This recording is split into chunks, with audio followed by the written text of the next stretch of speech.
Top chrono, c'est parti mesdames et messieurs, cette randonnée hebdomadaire inspirée par le réseau des femmes leaders pour le développement tient encore son rendez-vous justement aujourd'hui. Permettez en tout cas cette tautologie ici ce matin. Nous allons encore parler femmes, parler de la santé de la femme et des filles. Aujourd'hui, répondre aux défis de santé unique, la thématique à développer ici aujourd'hui. Mon invité en studio répond au nom de Fernande Dorreto Atanidje, épouse Yaya, c'est bien ça je dis, hein? Oui, c'est bien. Voilà, donc c'est elle responsable de famille Special Olympics Bénin.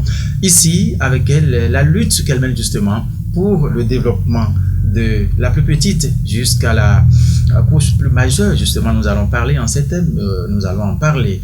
Madame Yaya, bonjour et bienvenue à vous. Merci, bonjour monsieur. Merci d'accepter cette invitation. C'est avec plaisir que je suis là. Alors, nous vous reconnaissons brave militante aux côtés des enfants, des femmes, que sais-je encore, sportivement parlant bien évidemment. Aujourd'hui, nous allons parler avec vous de cette lutte que vous avez démarrée depuis longtemps en République du Bénin, lutter contre les déficiences, sinon lutter contre les déficiences intellectuelles. Si on peut s'exprimer en ces thèmes, la première question que nous allons vous poser tout de suite, c'est de savoir un peu comment cela survient. De quoi s'agit-il concrètement? Merci beaucoup monsieur. Et la déficience Parlez un peu plus, s'il vous plaît. Merci beaucoup monsieur. Super. Bon, la déficience intellectuelle au Bénin n'est pas reconnue en tant que déficience intellectuelle. Les gens prennent ça comme des fous, alors que ce ne sont pas des fous.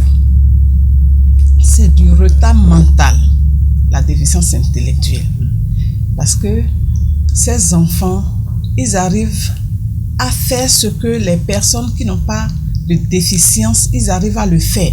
Mais c'est de façon lentement. Voilà. Vous voyez, ils arrivent à le faire. C'est de façon très lente. Bon, nous, et les parents qui mettent au monde ces enfants, ils ont l'habitude de les cacher. Ils ont l'habitude de les cacher. On en a plein au Bénin, surtout en Afrique. Je vais vous dire qu'en Europe, il y en a, mais pas comme en Afrique. Voilà. Mais quand vous allez en Europe, Oui. vous allez constater qu'ils sont plus nombreux là-bas qu'ici, alors que c'est faux. Le problème, c'est quoi? Allez-y. Les Européens, ils font sortir ces enfants. Leur épanouissement les préoccupe. Voilà. Mais en Afrique, c'est tout à fait le contraire. C'est pourquoi nous ne remarquons pas ces enfants en Afrique qu'en Europe. Le problème, c'est quoi? Quand les parents mettent au monde ces enfants, ils se disent que c'est des torossous, alors que ce ne sont pas des torossous. Voilà. C'est du retard mental. Qu'est-ce qui fait que les parents mettent au monde ces enfants? Je vais vous expliquer un peu. Allez-y. Nous avons nos médecins qui nous expliquent mieux, Voilà. mais moi-même, je vais faire l'effort de vous l'expliquer. Allez-y, allez-y. Je vous dis, la femme qui tombe enceinte doit aller régulièrement à ses consultations prénatales. Quand une femme est enceinte et elle ne va pas aux consultations prénatales régulièrement, on peut avoir de ces genres de problèmes. Une femme qui est enceinte, qui a un problème de tension, ça agit directement sur son enfant. Une femme qui prend de l'alcool, ça agit directement sur son enfant. Une femme qui prend la drogue, ça agit directement sur son enfant.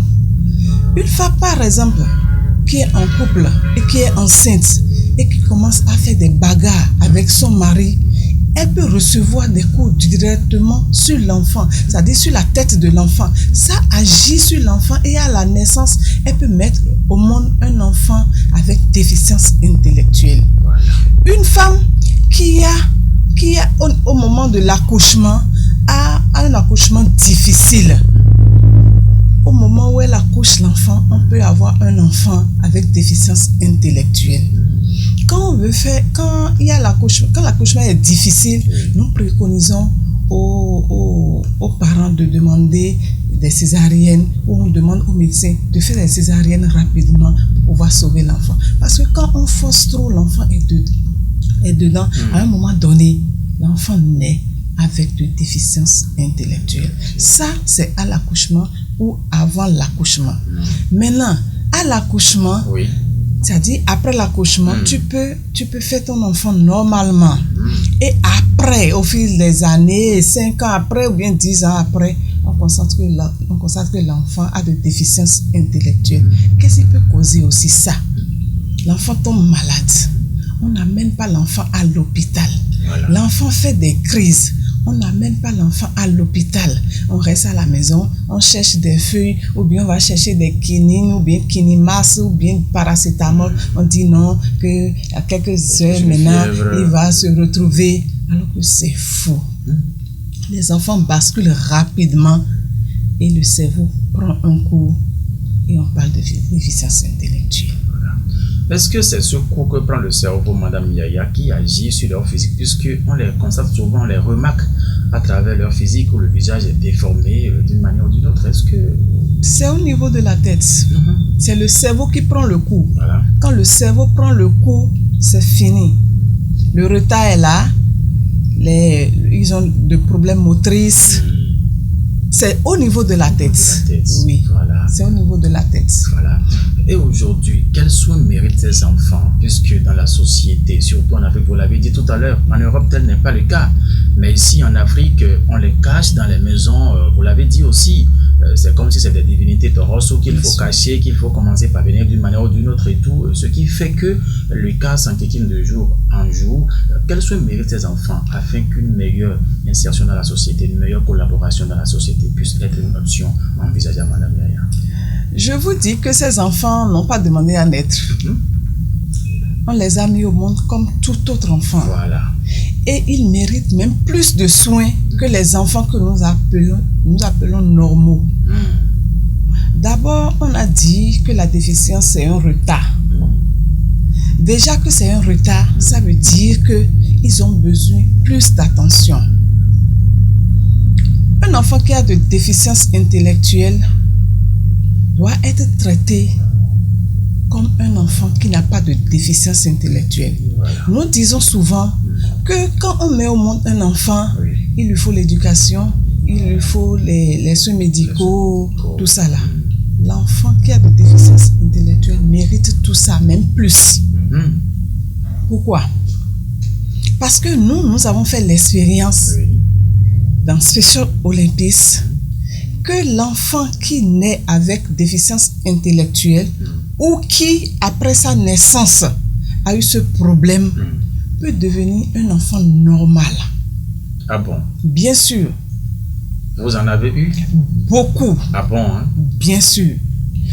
Le problème, c'est quoi? Quand vous constatez que votre enfant a un problème de déficience intellectuelle, ne le cachez pas. Faites-le sortir. Faites-lui faire les exercices que vous avez l'habitude de faire aux enfants que vous appelez normaux. C'est vrai, ça prend du temps. C'est la patience. C'est l'amour. Ils aiment ça. Quand l'enfant qui a de déficience intellectuelle fait quelque chose que tu vois n'est pas trop bien fait, applaudis-le, encourage-le. Demain, il a encore envie de le faire. Et il a envie de le faire mieux. Voilà. Nous, chaque 4 ans, on va au Jeux mondiaux avec nos enfants. Ah bon? Bien sûr. Qui ont des déficiences intellectuelles? Bien sûr. L'année passée, on était à Berlin. Ah bon? On est revenu avec 12 médailles. Wow. Avec ces enfants. Nous travaillons avec eux. Le sport, c'est la santé, comme on le dit. C'est pas seulement pour ceux qui sont normaux. Surtout au niveau des enfants qui ont de déficience intellectuelle, le sport corrige beaucoup de choses en eux. Beaucoup de choses en eux. Un enfant de 5 ans qui a de déficience intellectuelle, qui commence tôt le sport, à 15 ans, vous allez le méconnaître. Ah bon, hein? Bien sûr. Nous avons des enfants qui ont appris des métiers, qui sont diplômés. Cette année même, on a fait des formations en informatique, opérateur de saisie. Ah bon? Oui, et on leur a acheté des ordinateurs. Parce que nous voulons que prochainement, ce sont ces enfants qui vont tenir notre secrétariat à Special Olympics. Ah bon, hein? Bien sûr. Ah là, c'est votre lutte, c'est votre bataille. Bien sûr. Que ça soit fille comme garçon. Comme garçon. Parce qu'on doit les inclure dans la société. Ils n'ont pas demandé à naître. Pas du tout. Et on se dit qu'ils ne peuvent rien faire. Ils font plus que nous-mêmes. Ah bon? Vous avez fait l'expérience? Oui. Le constat est là. Nous avons des pâtissiers. Nous avons des peintres. Ah bon? Nous avons des maçons. Ah bon, hein? Bien sûr. Et comment ce suivi se fait, Madame Yaya? Au fait, il y a des parents qui nous écoutent. Mais ils ne sont pas nombreux. Et c'est notre combat actuel. Voilà. Nous demandons aux parents de faire sortir les enfants. Même si au niveau de l'école, ça ne marche pas, au niveau des métiers, ça marche. C'est vrai que ça prend du temps. Parce qu'un enfant qui a de déficience intellectuelle, il peut faire 2 ans, 3 ans dans une même classe. Là, l'école même n'est pas content. On les déscolarise et on les met dans un métier. Quand ils ne commencent pas à apprendre, c'est vrai que c'est un peu difficile. Mais avec la patience des patrons, ils arrivent à assimiler. Parce que ceux qui sont à côté, quand ils le font, eux-mêmes, ils essayent. Ils essayent. Ce que l'autre peut faire en 1 heure, il peut le faire en 30 minutes. Ah bon? Bien sûr. Et les clients même, ils sont contents. Déjà que c'est un enfant qui a un peu de problème, qui arrive à faire ça, même en 1 heure, ils acceptent de travailler avec eux. Vous voyez? Donc, ce ne sont pas des enfants qu'on doit laisser à la maison pour dire que c'est des enfants qui ne peuvent rien faire. On a des filles qui se sont mariées. Ah bon, hein? Bien sûr. On a des filles qui se sont mariées. Vous avez réussi à corriger cette déformation-là? Vous avez réussi à corriger? On a réussi à corriger. Ah bon? On a réussi à corriger parce que chaque fois qu'on fait quelque chose, on les inclut. Chaque fois qu'on fait quelque chose, on les inclut. Tu as un enfant à déficience intellectuelle. Le matin, tu te lèves, tu dis l'enfant ne peut rien faire. Tu mets l'enfant à l'écart. Toi-même, tu fais la lessive, tu fais la vaisselle, tu balayes. Alors que l'enfant est là. L'enfant te regarde. Si tu lui demandes de le faire, l'enfant va le faire. Peut-être ce que tu vas faire en 10 secondes, il va le faire en 1 heure. L'enfant veut faire la lessive ou la vaisselle, il va verser l'eau partout. Ne te décourage pas. Ça va venir.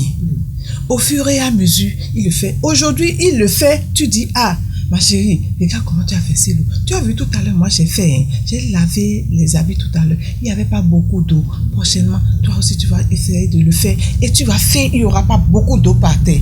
Dis-toi que demain, quand il va le faire, ça ne sera pas pareil. Il va se corriger. C'est parce que nous ne leur donnons pas de tâches à faire qu'ils n'arrivent pas à faire quelque chose. Voilà. En Europe, les enfants sont dans les bureaux, sont dans les administrations. Et ils travaillent comme tout autre enfant. Donc, nous demandons aux parents de faire sortir ces enfants, de les mettre dans un métier. Ils n'ont qu'à apprendre quelque chose à faire. Les filles, vraiment, je vous ai dit tout à l'heure qu'elles se marient. Vous avez dit ça? Elles se marient. Le problème, c'est de les amener à le faire, de ne pas avoir honte. Voilà. Les Européens n'ont pas honte de ces enfants. Nous disons que ce sont des tarosous. Ce sont des tarosous comment? On les a mis au monde comme tout autre enfant. Donc, nous appelons les parents à faire sortir les enfants, à apprendre un métier. Je vous dis, ça ne fait pas 1 mois, il y a un de mes athlètes à déficience intellectuelle que j'ai mis dans la coiffure. Ah bon? Oui, il a commencé et il est très content. Le dimanche passé, on devrait aller faire une activité à Djibé et on est venu sur le terrain. Et j'ai dit à un parent de prendre l'enfant sur sa moto et de la mener là où on veut faire l'activité. Il s'est rapproché de moi, il a dit, maman, on ira là-bas maintenant. Vous voyez le... Vous savez, d'habitude, quand on sort, on tarde pour revenir. Si je tarde un peu, mon patron va parler. Un enfant à déficience intellectuelle, il a refusé. Il n'est pas allé le jour-là à Djibé. Donc, il sait qu'il doit aller au boulot. Je vous dis que son patron, c'est son papa. Ah bon? Son patron, c'est son papa. Le papa, au début, quand je lui disais de le prendre en même temps dedans, il a dit non, qu'il est encore petit parce qu'il a 13 ans. Je dis, à l'âge de 13 ans, tu dis l'enfant n'a qu'à rester là. Le 2 ans encore, que ça va faire 15 ans. Il aura 15 ans avant de commencer. Les 2 ans qu'il va faire à la maison, il sera en train de faire quoi? Alors que, même s'il commence maintenant, au cours des 2 ans, même Même si c'est tenue ciseaux ou bien c'est tenue paye, il saura faire. Il saura faire. Il saura le faire vraiment. Ah oui. Et Special Olympics Bénin, c'est un centre où vous recevez, vous accueillez ces enfants, ou bien comment vous travaillez avec ces enfants? C'est une association sportive. Et voilà, c'est une association sportive et nous implantons nos programmes dans les communes et bon, les bonnes volontés nous aident. Les bonnes volontés nous aident à travailler avec ces enfants. C'est vrai que c'est difficile. C'est une question d'amour, une question de volonté, une question de sacrifice. Si vous n'avez pas l'amour du prochain ou l'amour de l'enfant, vous ne pouvez pas le faire. Parce que les parents qui mettent au monde ces enfants, même beaucoup n'arrivent pas à faire ce travail-là. Parce que c'est vrai que c'est difficile, mais à la fin, ça donne un résultat, un beau résultat que nous apprécions. Quand ces enfants courent, ces enfants prennent des médailles, nous-mêmes, on a la chair de poule. Dans les tribunes, on pleure de joie. Et comment, Madame Yaya, comment pensez-vous sinon, comment réussissez-vous à travers le sport à corriger ce défaut au niveau des enfants? C'est ça, je vous disais tout à l'heure, que le sport corrige beaucoup de choses. Vous voyez, et même les médecins, quand vous tombez malade maintenant, on va vous prescrire les médicaments, mais en bas de l'ordonnance, on vous met faites du sport. Le sport, c'est devenu complément alimentaire. Si le sport était un médicament vendu dans les pharmacies, ça serait le médicament le plus vendu dans les pharmacies. Beaucoup ne comprennent pas encore. Nous luttons toujours. Le gouvernement aussi a mis sa main dedans et demande à tout le monde de faire le sport. Le sport, d'abord, quand tu es stressé, tu vas au sport, tu es déstressé. Quand tu es mécontent, tu vas au sport, tu es free. Quand tu as l'insomnie, tu fais 30 minutes de marche, tu reviens chez toi, tu te laves, tu manges, tu es à l'aise. Donc le sport, ça travaille dans le cerveau. Et le problème de ces enfants, c'est au niveau du cerveau. C'est pourquoi nous avons pris le sport comme le remède de ces enfants. Et ça corrige beaucoup de choses. Depuis que nous, on a commencé, on a de très bons résultats. Voilà. Madame Yaya, merci pour cet effort que vous fournissez au niveau de Special Olympics Bénin pour le mieux-être de ces enfants, au niveau ces enfants en tout cas sur l'ensemble du territoire national, au-delà justement de nos frontières, puisque vous voyagez avec eux, vous avez dit. Alors nous allons aborder un pan peut-être un peu plus particulier de la chose, puisque nous rencontrons que dans le rang de ces enfants, il y a des filles qui sont appelées à être des femmes. Demain, vous avez dit dans vos propos tout à l'heure que vous en avez eu qui sont allés jusqu'au mariage. Voilà, le réseau des femmes leaders pour le développement, c'est là le combat du RFLDC, de travail pour l'épanouissement de la femme sur tous les plans. Quand on revient un peu à ce sujet dont nous parlons aujourd'hui, qu'est-ce qu'il faut véritablement faire? Comment faut-il véritablement faire pour que filles à déficience intellectuelle d'aujourd'hui puissent devenir femmes normales, voilà, demain, femmes au foyer, mères de famille, afin d'apporter en tout cas un conseil, je ne sais pas, en tout cas un RFLD qui continue sa marche pour l'épanouissement de la femme? Merci monsieur. Je demande à tous les parents que les femmes sont maintenant des responsables. Nous sommes des responsables de société. Nous ne voulons plus confier toutes les tâches aux hommes. Nous voulons prendre la tête des choses. Et ces enfants doivent rester parmi les personnes que nous appelons personnes normales. Ces enfants n'ont pas demandé à naître. Non. Un parent qui met au monde une fille à déficience intellectuelle ou après la naissance, l'enfant est devenu déficience intellectuelle, doit savoir que cet enfant doit rentrer dans la société, doit travailler comme tout le monde. Ces parents ne doivent pas cacher ces enfants, ces filles-là. Dès le bas âge, nous, dans Special Olympics, nous assistons les parents. Dans Special Olympics, nous avons l'habitude d'assister les parents. une fille qui naît avec déficience intellectuelle ou au cours de son développement devient personne à déficience intellectuelle, nous demandons souvent aux parents de faire, c'est-à-dire de les aider le plus souvent. On fait quoi? Nous-mêmes, on se déplace vers les parents parce que c'est souvent difficile pour les parents d'aider ces enfants. Nous demandons aux parents, quand l'enfant, la fille, commence à retrouver, c'est-à-dire même si elle ne retrouve pas encore ses couches, d'abord, on demande aux parents de faire aux filles tout ce qu'une fille peut faire à la maison. Ne dis pas que ma fille ne peut pas faire la lessive. Ne dis pas que ma fille ne peut pas faire la vaisselle. Ne dis pas que ma fille ne peut pas balayer. C'est vrai qu'au niveau de l'école, c'est un peu difficile. C'est pourquoi on les déscolarise. Il y a d'autres qui vont à l'école parce qu'on en a eu qui est allé au bac et qui a réussi. On n'a pas eu de filles, mais on a eu de garçons. C'est vrai que ça a pris du temps, mais il a eu le bac. Maintenant, comme la déficience, tu vas rester dans une classe pendant longtemps, c'est pas trop bien, on leur demande d'apprendre un métier. Déjà à la maison, quand vous les amenez à faire tout ce qu'on fait à la maison, quand elles commencent à apprendre un métier, elles assimilent plus facilement. Mais si vous n'avez pas l'habitude de lui dire de faire quelque chose à la maison, quand elle veut apprendre un métier, c'est difficile pour eux. Donc, le travail commence dès la maison. La fille doit savoir préparer. La fille doit savoir faire la lessive. La fille doit savoir faire la vaisselle.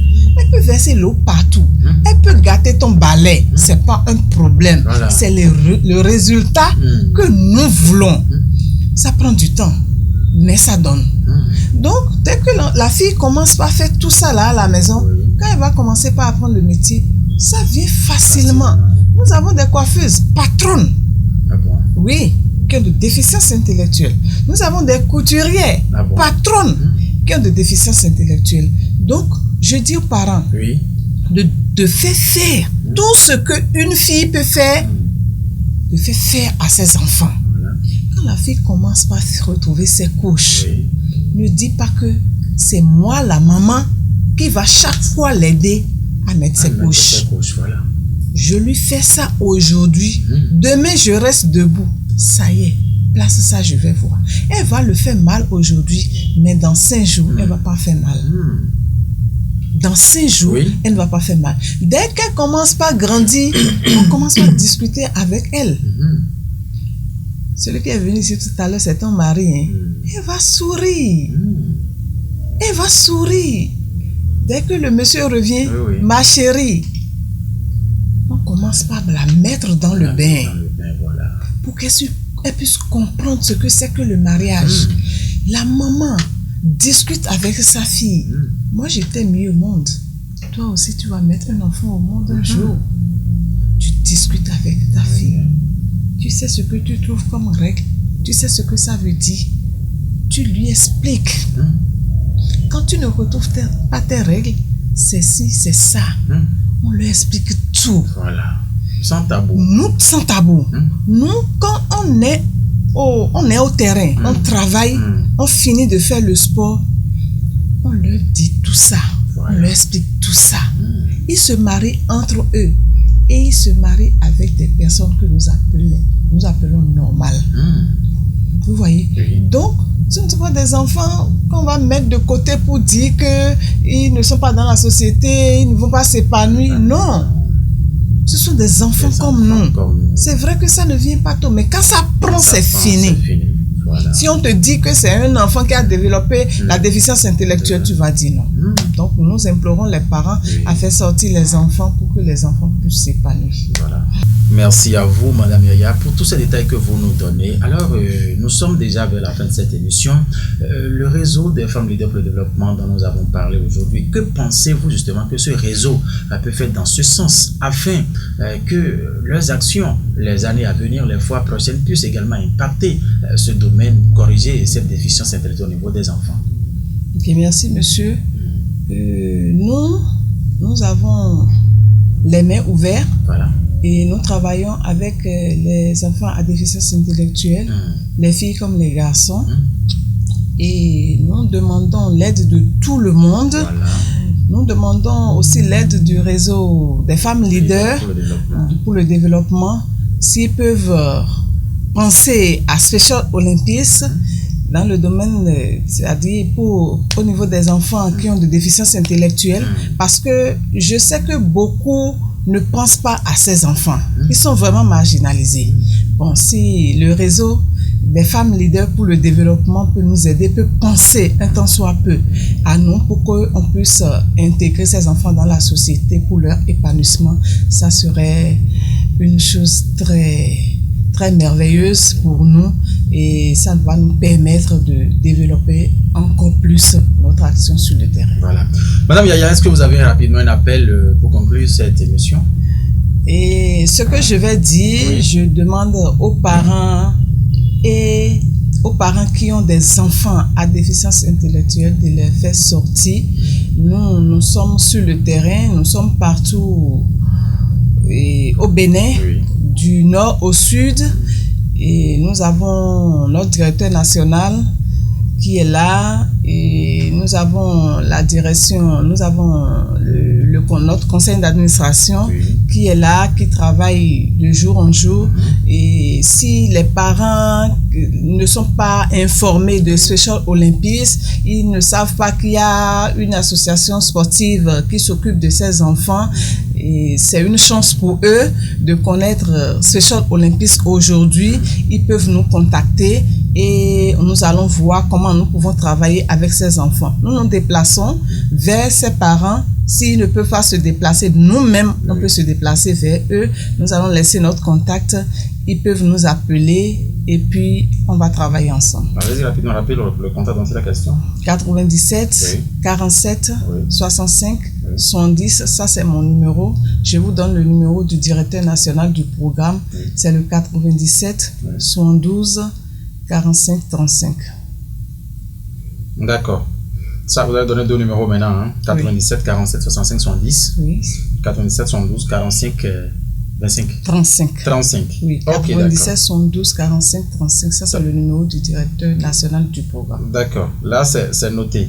Et nous croyons bien que, fidèles amis internautes, chers téléspectateurs, vous avez donc compris, les enfants à déficience intellectuelle n'ont pas demandé à naître. Ils sont donc venus au monde comme tout autre enfant normaux et doivent avoir la même chance que tous les autres enfants. Et c'est d'ailleurs la lutte de Special Olympics Bénin. Vous avez donc suivi tous les détails de Madame Fernande Dorreto Atanidje, épouse Yaya, c'était le responsable famille au niveau de Special Olympics Bénin, ce qui est donc le devoir désormais, les années à venir pour le réseau des femmes leaders pour le développement. Elle en a également parlé, pensé justement à ce genre de choses dans le plan de travail annuel les années à venir afin de mieux faire comprendre l'importance de la prise en charge efficiente de ces enfants par les parents. Merci à vous, Madame Yaya, d'avoir pris par ici. On reste en contact pour les fois à venir, on ne manquera pas d'aller vous voir. D'accord, merci bien. Guillaume Moukari, c'est lui qui l'a réalisé. Le rendez-vous, c'est encore la semaine prochaine par la grâce de Dieu. Portez-vous bien.